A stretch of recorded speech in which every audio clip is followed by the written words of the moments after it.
They say money screams, but wealth whispers. For 3 years, Jaden Vance barely whispered at all. She scrubbed the floors of the Vance estate, tolerated the sneers of her mother-in-law, and looked the other way when her husband came home smelling of another woman's perfume. They thought she was weak. They thought she was a nobody with nowhere to go. But on the night they threw her out into the freezing rain to make room for a mistress, they made a fatal miscalculation. They didn't know that the phone in her pocket was buzzing with a notification from the Global Harrington Trust. Jaden wasn't just a discarded wife. She was the new owner of the bank that held their mortgage. The eviction didn't start when she left. It started the moment she decided to turn around. The grandfather clock in the hallway of the Vance estate in Greenwich, Connecticut, chimed 7 times. The sound usually signaled the start of a sophisticated evening, but tonight it sounded like a countdown. Jaden Vance smoothed the front of her simple navy blue dress. It was 3 years old, a distinct contrast to the imported Italian silk drapes hanging in the dining room and the bespoke suit her husband, Liam Vance, was currently buttoning upstairs. "Jaden!" The shrill voice of Sophia Vance, her mother-in-law, cut through the air. Jaden hurried into the dining room. Sophia was inspecting the table setting like a general inspecting the front lines. She picked up a crystal wine glass, held it to the light, and scowled. "There is a smudge," Sophia said, her voice dripping with artificial disappointment. 3 years, Jaden. 3 years, and you still cannot manage the basic duties of a housewife. I told Liam that marrying a barista was a charity case, not a partnership. I polished them myself, Sophia, Jaden said softly, taking the glass. It's just condensation. Don't talk back, Sophia snapped. Just fix it. Jessica will be here in 20 minutes. I want this dinner to be perfect. She is bringing the potential investors for Liam's tech venture. Do not embarrass us with your mediocrity. Jaden's grip on the glass tightened. Jessica Thorne. The name tasted like bile. She was the business consultant Liam had been spending late nights with for the past 6 months. Jaden wasn't stupid. She knew what consulting meant when Liam came home at 2 a.m., reeking of Chanel No. 5, the same scent Jessica bathed in. Tonight was Jaden and Liam's 5th wedding anniversary. Yet the guest of honor wasn't the wife. It was the mistress. Minutes later, Liam descended the stairs. He was handsome in that classical, devastating way. Dark hair, sharp jawline, but his eyes, once warm, were now vacant when they looked at her. "Tie's crooked," Jaden whispered, reaching out instinctively to fix it. Liam swatted her hand away. "I've got it," he muttered, checking his reflection in the hallway mirror. "Did you make the roast?" "Yes, your favorite. Rosemary and garlic lamb." "Good." Jessica is particular about her protein. Jaden felt a cold knot in her stomach. "Liam, it's our anniversary. Why is she coming?" Liam sighed, a sound of pure exhaustion. "Not this again, Jaden. Jessica is vital to the company's survival. The Vance Group is bleeding money. If we don't secure this merger, we lose the house. We lose everything. Can you just, for once, be a supportive wife instead of a needy anchor?" Before Jaden could respond, the doorbell rang. The transformation in Liam was instant. The scowl vanished, replaced by a charming, $1,000,000 smile. Sophia rushed to the door, throwing it open. Jessica Thorne stood there, radiating the kind of aggressive glamour that made everything else look dull. She wore a red dress that cost more than Jaden's entire upbringing, and on her arm wasn't a briefcase, but a designer bag. "Sophia, darling," Jessica air-kissed the older woman, then turned her predatory gaze to Liam. "Liam, you look tense. Need a drink?" She didn't even look at Jaden. To Jessica, Jaden was part of the furniture. dinner was a masterclass in humiliation. Jayden sat at the end of the table, silent, while Jessica, Liam, and Sophia laughed about people Jayden didn't know and places she couldn't afford to visit. "The lamb is adequate," Jessica said, pushing a piece of meat around her plate with a fork. "A bit rustic, isn't it? Very farm to table, but without the refinement." "Jayden tries," Sophia said, sipping her wine with a smirk. "But you can't teach pedigree, Jessica. You of all people know that." "Actually," Liam interrupted, clearing his throat. He looked nervous. He reached into his jacket pocket and pulled out a velvet box. Jayden's heart stopped. He remembered. Despite everything, he remembered the anniversary. Tears pricked her eyes. Maybe she was wrong. Maybe this was his way of apologizing. "Liam," she breathed. Liam turned. But he didn't turn to Jayden. He turned to Jessica. "Jessica," Liam said, his voice trembling with excitement. "You've saved my company. You've brought vision to my life that I didn't know I was missing. I know this is sudden, but—" He opened the box. Inside sat a diamond ring the size of a quail egg. Jayden froze. The room went silent. The ticking of the grandfather clock seemed to boom like thunder. "Liam?" Jayden asked, her voice barely audible. "What are you doing?" Liam finally looked at her. His eyes were cold, devoid of the love that had been there 5 years ago. "Jayden, don't make a scene." "A scene?" Jayden stood up, her chair scraping loudly against the floor. "You're proposing to her? At our anniversary dinner? In front of me?" "Oh, honey," Jessica laughed, a cruel, tinkling sound. "The ink on the divorce papers is practically dry. Liam's lawyer sent them this morning. Did you not check the mail?" "We needed to wait for the pre-nup clause to expire," Sophia interjected calmly, buttering a roll. 5 years. That was the deal. If you stay 5 years, you get a payout. Well, today is the day. You get your check, and Liam gets a wife who can actually help him build a legacy. Jayden looked from Sophia to Jessica, and finally to Liam, the man she had nursed through the flu, the man she had supported when his first startup failed, the man she had loved when he had nothing. "You used me," Jayden whispered. "You waited out the clock." "It's business, Jayden," Liam said, his jaw tight. "I need capital. Jessica has family connections. You have nothing. I can't carry dead weight anymore." Jessica stood up and walked over to Jayden. She leaned in close, smelling of expensive gin and malice. "Here's the reality check, sweetie. You're a placeholder. You were the safe option while Liam played around. But playtime is over. The adults are talking now." Jessica picked up Jayden's half-full wine glass and, with a casual flick of her wrist, poured the red liquid down the front of Jayden's dress. "Oops," Jessica smirked. "Looks like you're a mess. You should probably leave before you stain the carpet." "Get out," Sophia commanded, pointing to the door. "Pack your things tomorrow. Tonight I want you gone. I don't want your depressing energy ruining my son's engagement." Jayden stood there, the wine soaking into her skin, cold and sticky. She looked at Liam, waiting for him to defend her, to say something, anything. He just looked away and took a sip of his drink. That silence broke her, but it also woke her up. "Fine," Jayden said. Her voice wasn't shaking anymore. It was dead calm. "I'll leave." She didn't scream. She didn't flip the table.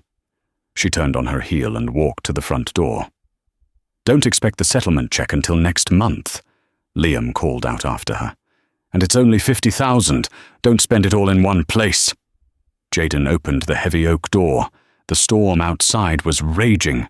Rain lashed against the porch. She stepped out, closing the door on the warmth, the light, and the life she had wasted. As the door clicked shut, she heard them laughing. Jayden walked down the long driveway, the rain mixing with the wine on her dress. She reached the iron gates of the estate, shivering violently. She reached into her pocket and pulled out her cracked smartphone. She dialed a number she hadn't called in 10 years. It rang once. "Hello?" A deep, gravelly voice answered. "This is the private line of Arthur Sterling. Who is this?" "Arthur," Jayden said, looking back at the glowing windows of the Vance mansion. "It's Jayden. Activate the protocol." There was a pause on the other end, a pause so heavy it seemed to stop the rain. "Jayden." "Harrington?" Arthur asked, his tone shifting from annoyance to absolute reverence. "Are you sure? Once we execute the will, there is no going back. The anonymity clause will be voided. The world will know." "I know," Jayden said, watching Liam's shadow move across the window as he lightly toasted his new fiancée. "They wanted a business transaction? I'm going to give them one. Buy the debt, Arthur. Buy it all. I want to own the roof over their heads by midnight." Arthur Sterling sat in his corner office in Manhattan, the skyline glittering behind him. He was the senior partner of Sterling, Blackwood and Finch, one of the most feared law firms on Wall Street. He was a man who ate CEOs for breakfast, but as he held the phone to his ear, his hand trembled slightly. Jayden Harrington, the lost heiress. The story was a legend in financial circles. Silas Harrington, the steel and shipping magnate, had died 10 years ago, leaving a fortune estimated at $40 billion, but his only granddaughter, Jayden, had vanished. The will stated that the fortune would be held in a blind trust until she either turned 30 or voluntarily claimed it. Until then, she had chosen to live as a ghost, terrified that people only wanted her for her name. She had chosen a simple life. She had chosen love, and looking at the file on his desk regarding Liam Vance, Arthur could see that love had been a disastrous investment. "Consider it done, Ms. Harrington," Arthur said. "Where are you?" "I'm at the gate of the Vance estate, 440 Ridge Road," Jayden replied. "I'm sending the car. It's the Phantom. It's been waiting in the garage for a decade for this call. ETA 20 minutes. Do you need anything else?" "Yes," Jayden said, her voice cutting through the static of the storm. "I want the file on the Vance Group's liquidity. And Arthur, get me a dry dress. Something expensive." Back inside the Vance estate, the mood was euphoric. "Finally," Sophia sighed, sinking into the plush sofa. "The air feels cleaner already. I thought she would never leave."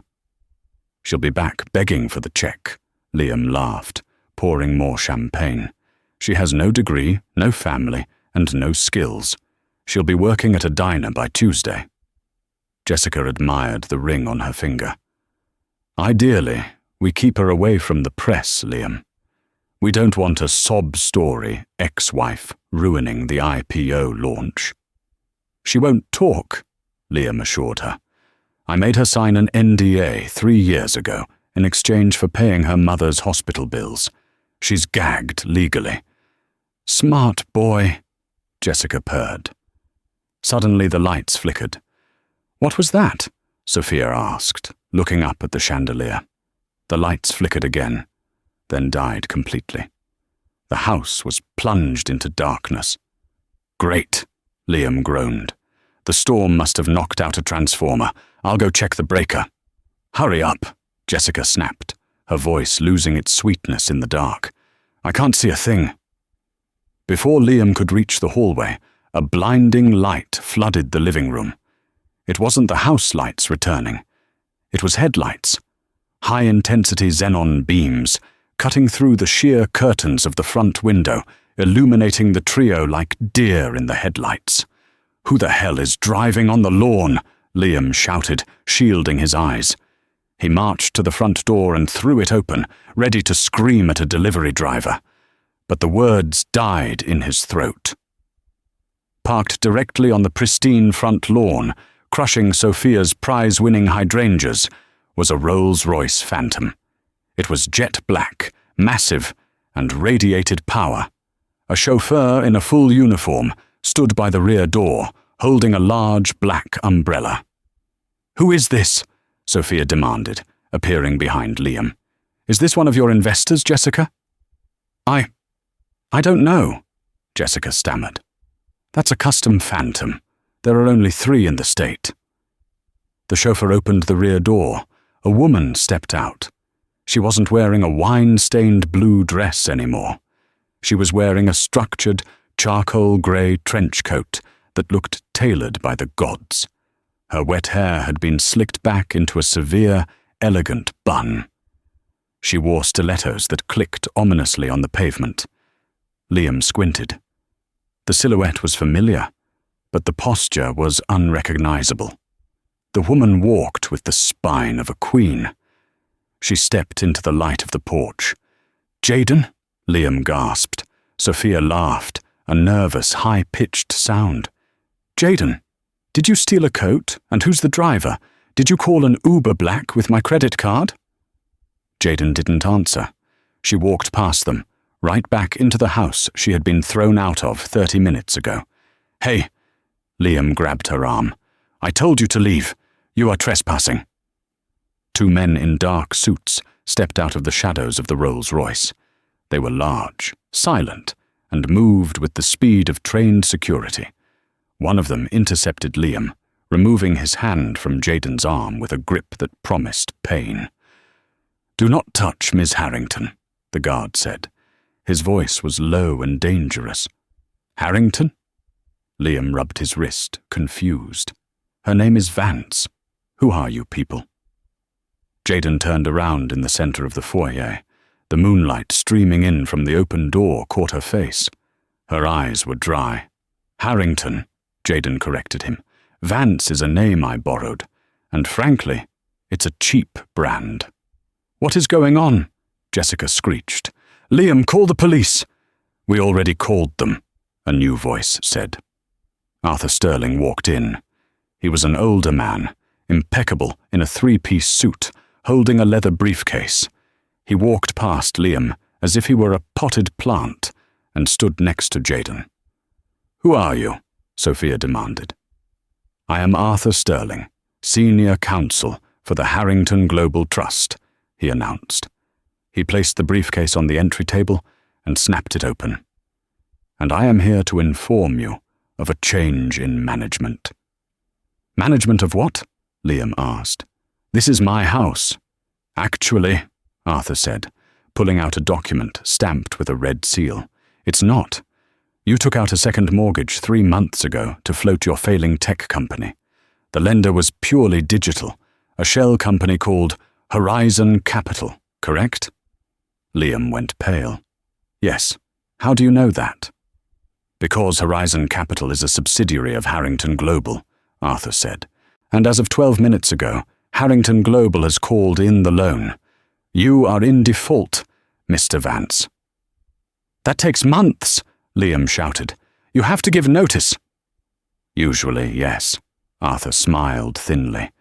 "But you signed a high-risk clause to get a lower interest rate. It allows the lender to seize assets immediately upon evidence of financial instability. And seeing as you just spent $50,000 on an engagement ring while your company is technically insolvent, that is instability." "This is insane," Jessica said, her confidence wavering. "You can't just take a house." "We aren't just taking the house," Jayden spoke up. Her voice was steady, echoing off the high ceilings. "We're taking the company too. The investors you were bragging about, Jessica? The ones coming from London next week?" Jessica's eyes widened. "The Omni Group?" "My group," Jayden said. "I own Omni, and I'm cancelling the merger. The Vance Group is dead in the water."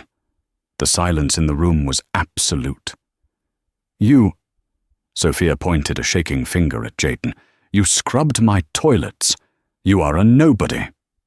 "I was a wife who wanted to be loved for who she was, not what she owned," Jayden said, taking a step towards Sophia. "I wanted to see if you were capable of kindness without a price tag. You failed." Jayden turned to Liam. He looked like a man who had just watched his parachute fail to open. "Jayden," he stammered, his voice cracking. "Baby, wait. Is this real? You're a billionaire." "Multi," Arthur corrected dryly.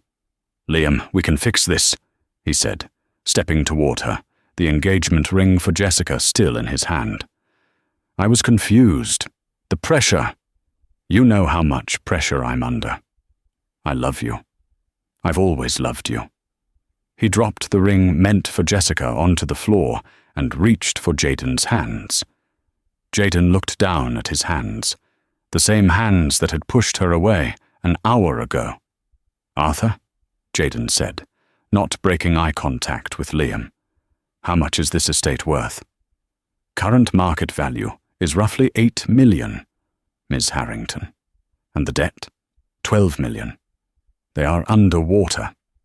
Jayden nodded. "Throw them out." "Jayden, no!"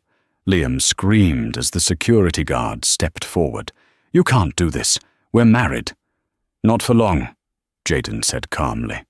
"You served me papers, remember? I'm just accepting the terms." "Get your hands off me!" Sophia shrieked as a guard took her arm. "I am a Vance. I have standing in this community." "You have nothing," Jayden said. "You have 10 minutes to collect your personal effects. Anything you can't carry stays.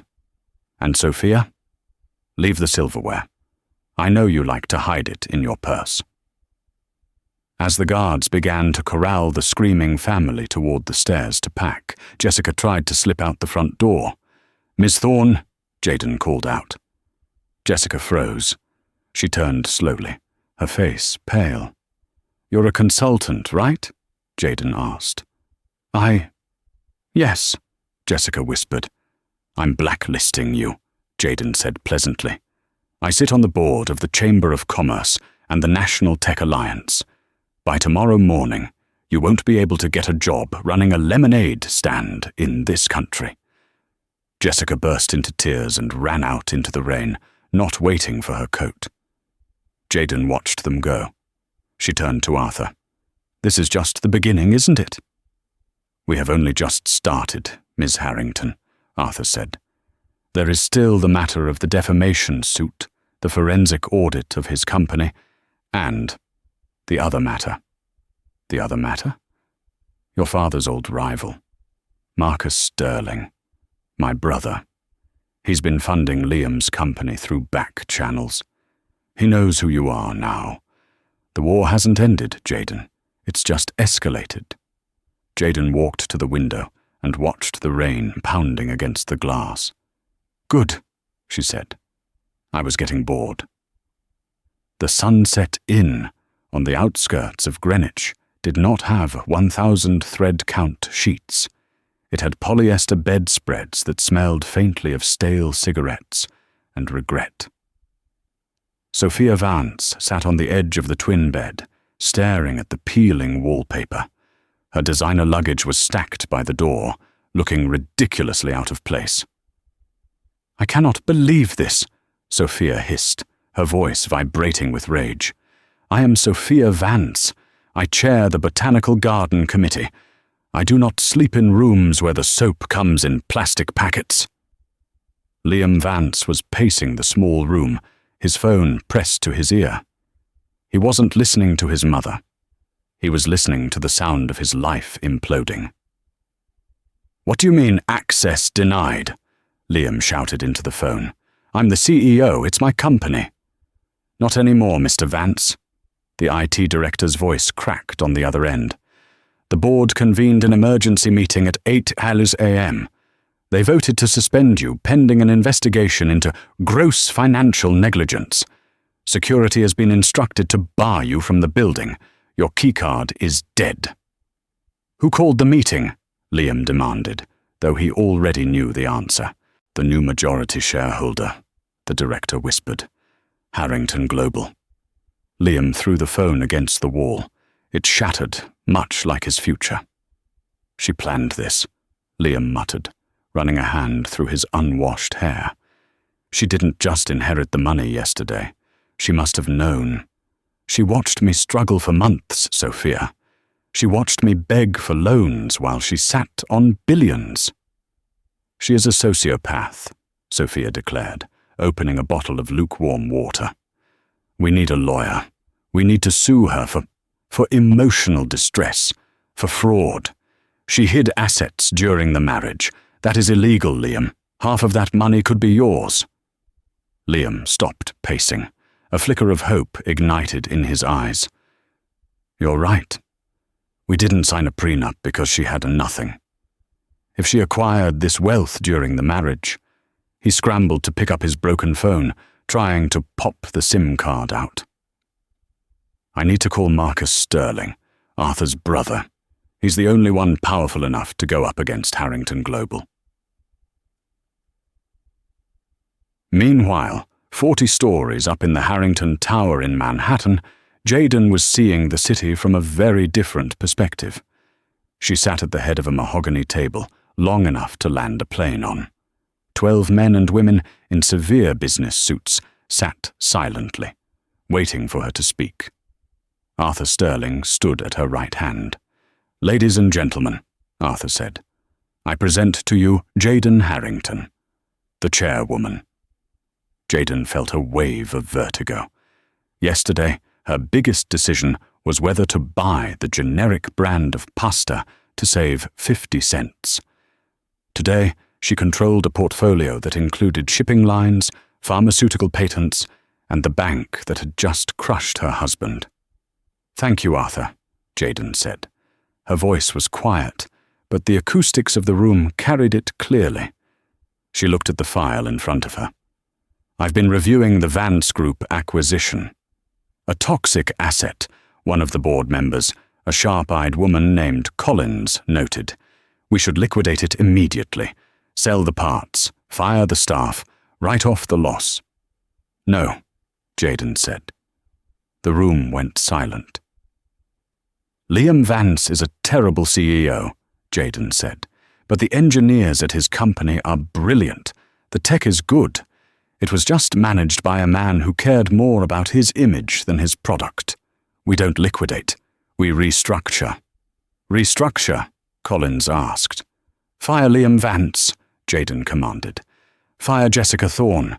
Fire the entire executive suite that allowed him to burn cash on parties and mistresses. But keep the workers. Give them a raise. And rebrand the company. Rebrand to what? Arthur asked. Jayden smiled. It was the first time she had genuinely smiled in years. Phoenix Tech, she said, because it's going to rise from the ashes of his incompetence. Suddenly, the door to the boardroom burst open. A young assistant rushed in, looking terrified. Ms. Harrington, Mr. Sterling, you need to see this. She turned on the large monitor on the wall. It was a news broadcast. The headline in bold red letters read, Cinderella or Witch. The Vance eviction goes viral. On the screen was a shaky cell phone video. It had been filmed by a delivery driver who happened to be outside the Vance estate the previous night. The video showed everything. Sophia screaming, Jessica running out into the rain, and Jayden standing in the doorway in her trench coat, looking like a dark angel of vengeance. But it was the commentary that was the problem. The news anchor, a man with a suspiciously perfect tan, leaned into the camera. Sources tell us that the woman in the video is Jayden Vance, who allegedly concealed a secret fortune for years, entrapping her husband in debt before destroying him on their anniversary. Is this justice, or is it a cruel game played by the ultra-rich? Jayden watched the screen. They're spinning it. They're making him the victim. It's Marcus, Arthur said, his face darkening. My brother owns that news network. He's controlling the narrative. Jayden stood up, smoothing her skirt. He wants a war? Fine. Let's give him a headline he can't spin. What are you going to do? Arthur asked nervously. I'm going to the charity gala tonight, Jayden said. The one Sophia has been dying to get an invite to for 20 years. I'm going to walk the red carpet, and I'm going to tell the truth. Marcus Sterling's office was not in a skyscraper. It was in a converted Gothic cathedral in Tribeca. The stained glass cast long, blood-red shadows across his desk. Marcus was older than Arthur, with silver hair and eyes that looked like chips of ice. He did not practice law to help people. He practiced it to dismantle them. Liam Vance sat across from him, looking small and pathetic in a borrowed suit. You look terrible, Liam, Marcus said, not looking up from his papers. She took everything, Liam said, his voice trembling. My house, my car, my company. I can't even access my bank accounts. She didn't take it, Marcus corrected. She bought it. There is a difference. My brother Arthur is a stickler for the rules. Everything they did was legal. Then why am I here? Liam slammed his hand on the desk. You said you could help me. Marcus finally looked up. He smiled, and it was a terrifying sight. I can help you, but not because I like you. I despise weak men, Liam, and you are remarkably weak. Liam flinched. I am helping you because I want Jayden Harrington, Marcus said. Her grandfather destroyed my father's business 40 years ago. The Harrington Trust is the whale I have been hunting my entire life, and you are the harpoon. How? The narrative, Marcus said, standing up and walking to the window. The public loves a victim.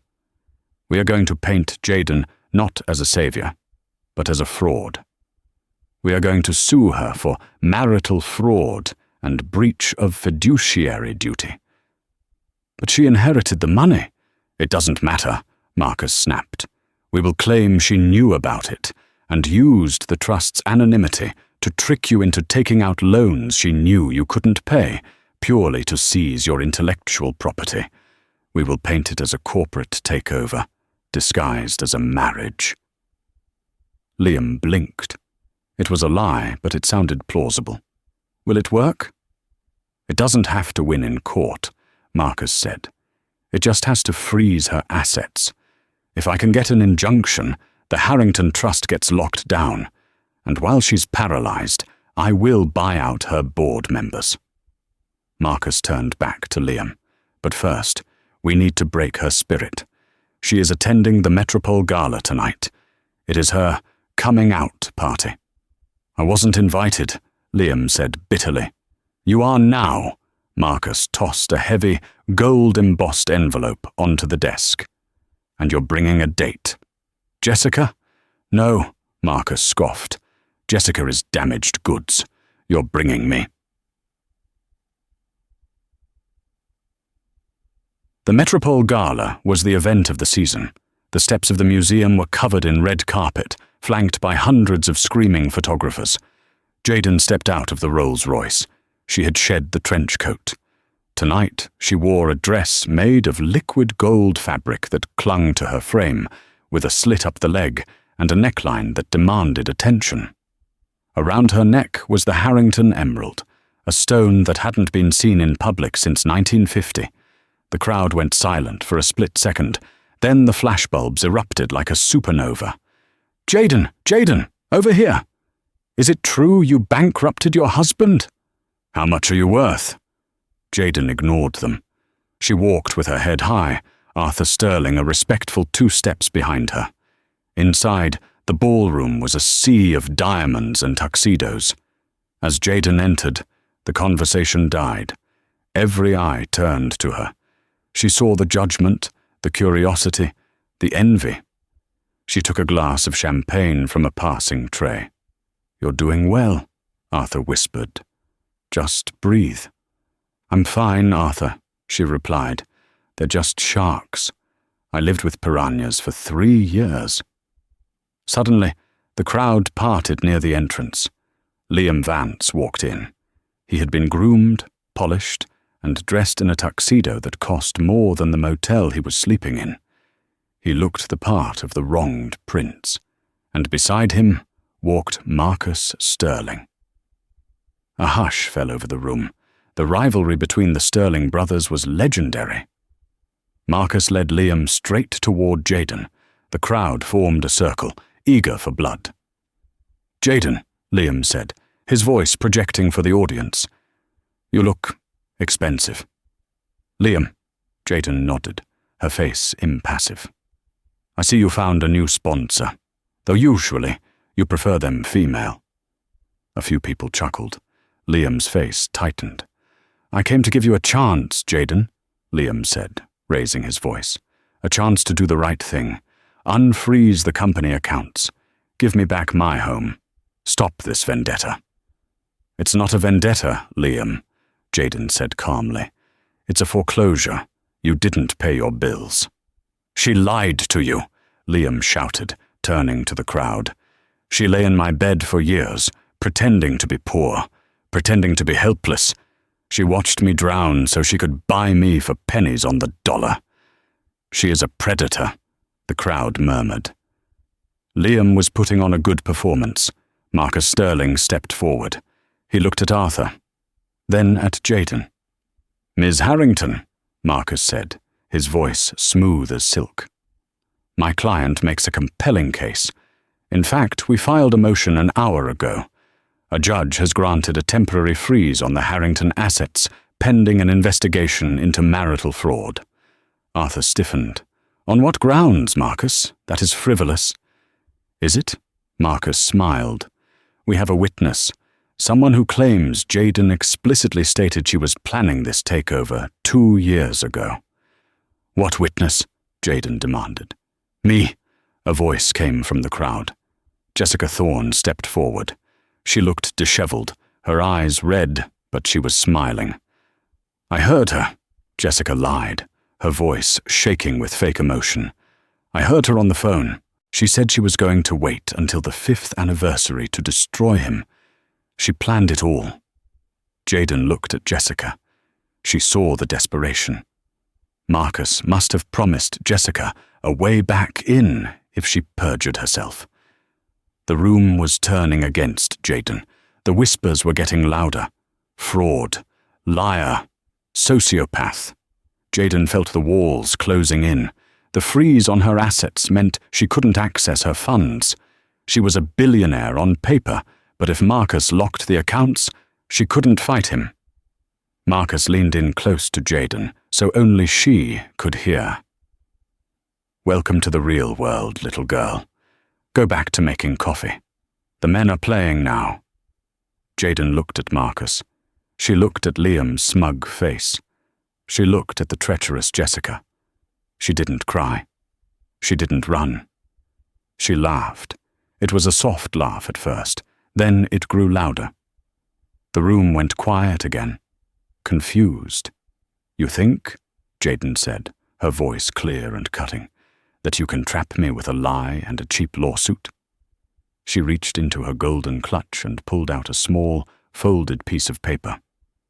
"Arthur told me you might try something like this. Marcus, he knows you well." Jayden unfolded the paper. "This," she announced to the room, "is a copy of a notarized document I signed 3 years ago, the day I married Liam." Liam frowned. "We didn't sign anything." "You didn't?" Jayden said. "I did. It's a declaration of assets, filed with the state, but sealed under the Harrington Privacy Act. It explicitly lists my trust fund. And here is the kicker." She turned the paper around. "It includes a clause that my husband was to be informed of the wealth immediately upon the 5th anniversary, or sooner if we divorced. But—" Jayden paused for effect. "It also has a log, a digital log of every time the file was accessed." She looked at Liam. "You accessed it, Liam." Liam went pale. "What?" 2 years ago, Jaden said. My lawyers got the ping.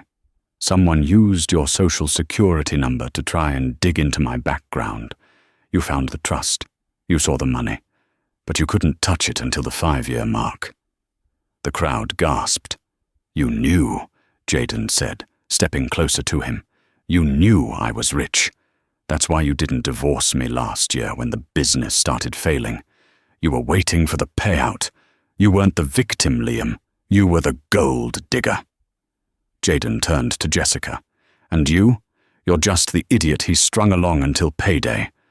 Liam was shaking. That's a lie. I never looked. The IP address was your office computer, Arthur added dryly. We have the logs. Marcus Sterling's smile vanished. He looked at Liam with pure disgust. His star witness had just been proven to be a co-conspirator. The fraud argument was dead. If Liam knew about the money, there was no deception. Well, Marcus said, buttoning his jacket, it seems my client has omitted some facts. I think you should leave, Jaden said to Marcus, before I buy the building we're standing in and have you escorted out for trespassing. Marcus stared at her. For the first time, there was no condescension in his eyes. There was only the recognition of a threat. This isn't over, Jaden, Marcus hissed. You may have won the battle, but you have no idea how deep the war goes. He turned and walked away, leaving Liam and Jessica standing alone in the center of the room, surrounded by hundreds of people who now knew exactly what they were. Jaden turned to the photographers. Get a good picture, she said. I want him to remember this moment. 3 months had passed since the gala. Under Jaden's leadership, Phoenix Tech had stabilized, but the war was far from over. It had simply moved from the ballroom to the stock market. Jaden sat in her office, watching the red arrows on her Bloomberg terminal. Phoenix Tech stock was plummeting. It wasn't natural market movement. It was a coordinated attack. They're shorting us, Arthur Sterling said, pacing the room. Someone is dumping massive amounts of stock to drive the price down, triggering panic selling. It's Marcus. He's trying to trigger a margin call on the loans we use to restructure. He wants to bleed us dry so he can buy the company for scraps, Jaden said, her eyes fixed on the screen. Is that all he has? Market manipulation? It's worse. Arthur's voice was grim. Liam is back, and he's not alone. Arthur threw a legal summons on the desk. A class action lawsuit, Arthur explained. Liam has rounded up 20 former employees, people you fired for incompetence, claiming wrongful termination and discrimination. They are demanding $50 million in damages, and because Marcus owns the media, they are painting you as a tyrant who fired hard-working family men to fund your luxury lifestyle. Jaden felt a headache forming. It's a lie. We fired them because they were stealing office supplies and billing personal vacations to the company. The truth takes time, Jaden, Arthur sighed. The market reacts instantly. Our liquidity is drying up. If the stock drops below $10, the bank seizes the assets. We are at $12 right now. Suddenly, the intercom buzzed. Ms. Harrington? There is a situation in the server room. Jaden and Arthur rushed down to the secure basement levels. The IT technicians were running around in a panic. The main screens were flashing red. What is it? Jaden demanded.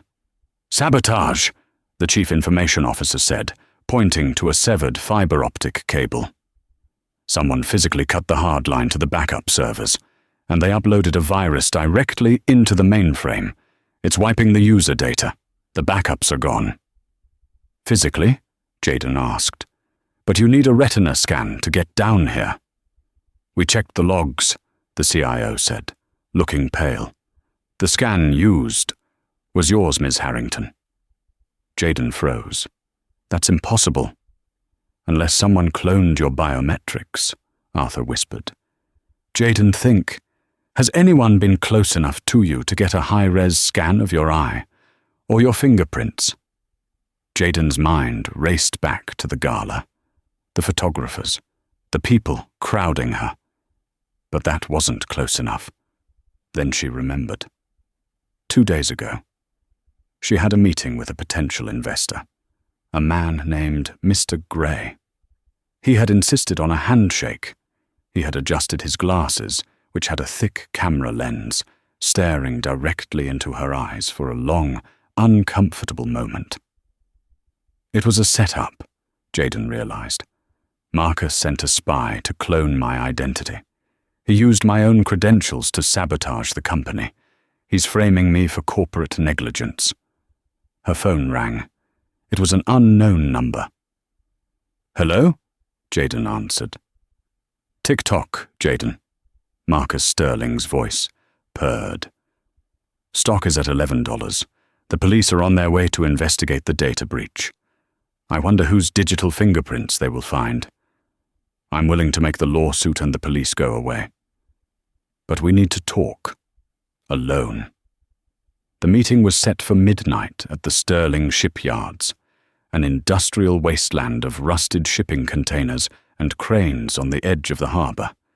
It was neutral ground, but it felt like a grave. Jaden arrived in the Rolls-Royce, but she stepped out alone.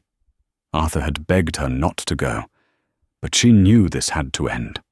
She walked toward the designated warehouse, the wind whipping her hair across her face. Inside, under the hum of a single halogen light, Marcus Sterling sat on a wooden crate. He looked entirely at ease, sipping a tumbler of scotch.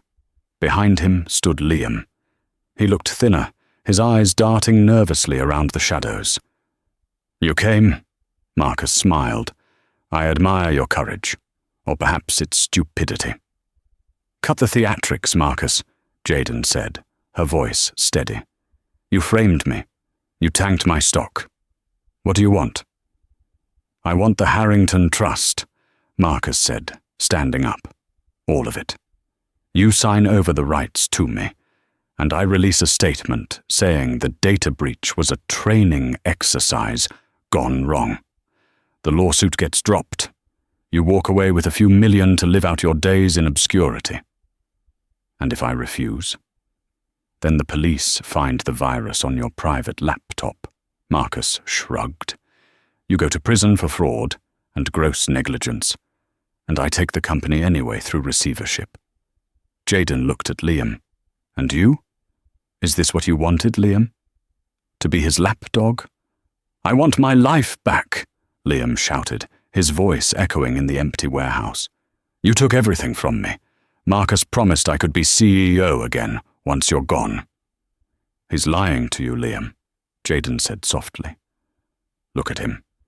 He doesn't share power." "Enough," Marcus snapped. He pulled a gun from his jacket, a sleek, silenced pistol. "Sign the papers, Jaden. The table is right there." Jaden walked to the rusty table. The papers were waiting. She picked up the pen. "You know," Jaden said, hesitating, "my grandfather used to tell me stories about you, Marcus. He said you were brilliant, but you had one fatal flaw." "And what was that?" Marcus sneered, leveling the gun at her chest. "You underestimate the help," Jaden said. She dropped the pen. "Now!" she screamed. From the shadows of the shipping containers, blinding floodlights snapped on, illuminating the warehouse. "FBI, drop the weapon!" Marcus spun around, blinded. Dozens of agents in tactical gear swarmed the building. "What is this?" Marcus roared, looking for an exit. "You were alone. I checked the perimeter." "I was alone," Jaden yelled over the noise of the approaching helicopter. "But you weren't." She pointed at Liam. Marcus turned to Liam, eyes wide with betrayal. "You?" Liam was shaking, tears streaming down his face, but he wasn't looking at Marcus. He was looking at Jaden. "I'm sorry," Liam sobbed, raising his hands as the agents moved in. "She offered me a deal, Marcus. She offered to pay off my debts if I wore a wire." 3 days ago, Jaden had visited Liam in his motel room. She knew he was weak. She knew he was desperate. She didn't offer him love, she offered him money, and for Liam Vance, money was the only master he truly served. "You traitorous little rat!" Marcus raised the gun toward Liam. Bang! The shot went wide as a sniper bullet from the rafters struck Marcus in the shoulder. He dropped the gun, clutching his arm, and fell to his knees. Jayden watched as the agents handcuffed Marcus Sterling, the untouchable titan of Wall Street. He spat at her as they dragged him past. "This isn't over, Harrington. I have judges in my pocket. I have senators." "Call them," Jayden said coldly. "They'll need lawyers, too." She walked over to Liam, who was being cuffed by another agent. "Did I do good?" Liam asked, looking at her with pathetic hope. "Do I get the deal?" Jayden looked at the man she had once vowed to spend her life with. He had sold her out for status, and now he had sold his new master out for safety. "The district attorney will decide that, Liam," Jayden said, turning away. "I just promised I wouldn't sue you. I didn't promise I'd save you." She walked out of the warehouse, leaving the sirens and the shouting behind her. The nightmare was over. But as she stepped into the cool night air, she realized something. She wasn't the same woman who had been thrown out into the rain. That woman was kind. That woman was soft. Jayden Harrington was forged in fire. And she was just getting started. The trial of Marcus Sterling was dubbed the trial of the century, but for Jayden, it was just paperwork. With Liam's testimony and the FBI's recordings, Marcus's empire crumbled faster than a sandcastle in a tsunami. He was sentenced to 25 years in a federal penitentiary for corporate espionage, racketeering, and attempted murder. The judge, tired of Sterling's arrogance, denied bail pending appeal. The Wolf of Wall Street was finally caged, but the real story wasn't the fall of a titan. It was the rise of a queen. 6 months after the warehouse incident, Jayden stood on the balcony of the newly renovated Phoenix Tech headquarters. The building, once a symbol of Liam's vanity, was now a beacon of innovation. The Phoenix Project, a clean energy initiative Jayden had spearheaded using the recovered assets, was about to go public. Arthur Sterling walked out onto the balcony, holding 2 glasses of sparkling water. He looked tired but lighter, as if a heavy shadow had finally been lifted from his family name.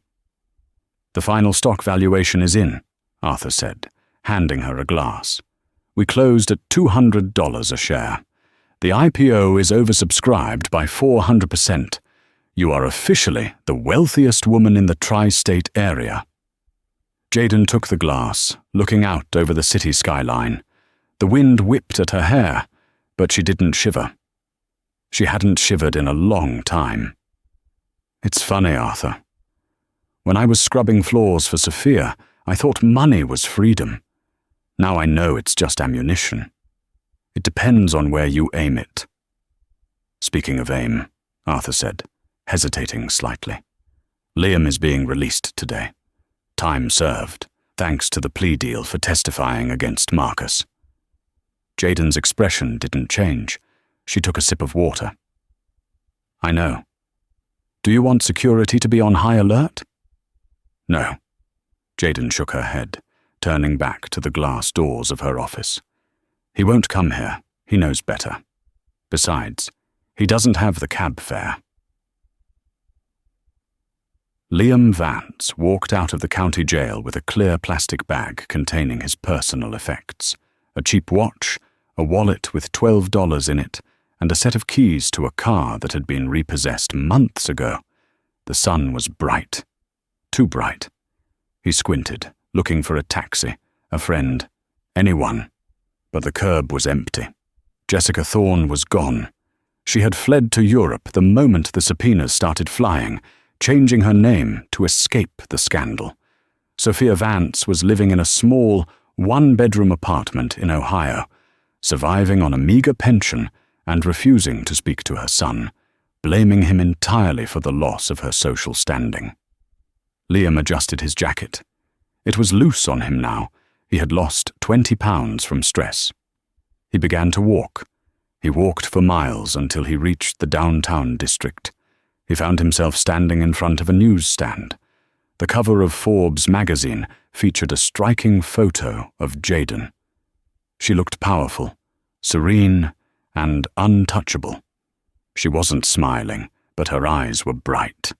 The headline read, "The Alchemist, How Jayden Harrington Turned Betrayal into Billions." Liam stared at the photo. He remembered the way she used to look at him, with adoration, with trust. He remembered how she had fixed his tie, how she had cooked his meals, how she had loved him when he was nobody. He had thrown it all away for a chance to sit at a table where he was never welcome. He touched the glossy paper, a lump forming in his throat. He had been married to a billionaire, but he had been too poor in spirit to realize her value. "You buying that, buddy?" the newsstand owner barked. "This isn't a library." "No," Liam whispered. "I can't afford it." He put the magazine back. Liam turned his collar up against the wind and walked into the crowd, just another face in the city, disappearing into the anonymity he had always feared. Back at the estate, her estate now, Jayden walked through the garden. The hydrangeas Sophia had prized were gone, replaced by wild roses that bloomed with chaotic beauty. The stiff, manicured hedges had been allowed to grow naturally. The house breathed. She stopped at the gate where, a year ago, she had stood in the rain, broken and discarded. A black car pulled up. It wasn't the Rolls-Royce. It was a simple, eco-friendly sedan. A man stepped out. He was tall, with kind eyes and a warm smile. It was Dr. Julian Hayes, the lead engineer on the Phoenix project. He wasn't a billionaire. He wasn't famous. But he was kind. He held up a basket of vegetables from his garden.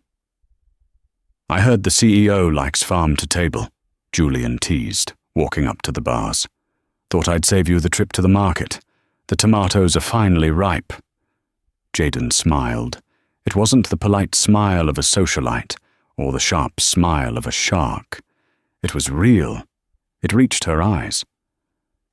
"I might be able to find a use for those," she said, pressing the button to open the gate. "Are you busy?" Julian asked, hesitating. "I know you have an empire to run. I can just drop these off." Jayden looked back at the massive house. It was filled with staff, security, and expensive art. But for the first time, it didn't feel like a fortress. It felt like a home. "The empire can wait," Jayden said, stepping aside to let him in. "I'm taking the afternoon off. I think I finally learned how to clock out." As they walked toward the house, the sun broke through the clouds, illuminating the path. Jayden didn't look back at the gate. She didn't look back at the past. She had walked through the fire, and she had come out the other side, not as ash, but as gold. She was Jayden Harrington, and her life was finally her own. And that is the story of Jayden Vance. She proved that the best revenge isn't screaming, it's succeeding. She showed us that sometimes you have to lose the life you thought you wanted to find the power you never knew you had.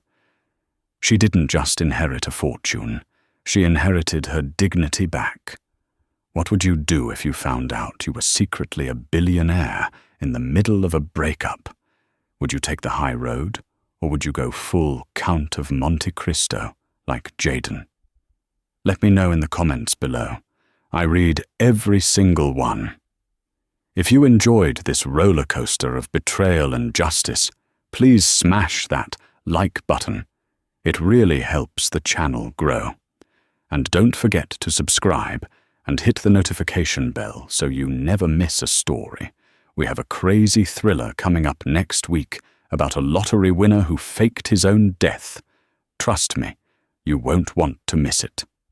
Thanks for watching, and remember, be careful who you step on today. They might own your mortgage tomorrow. See you in the next one.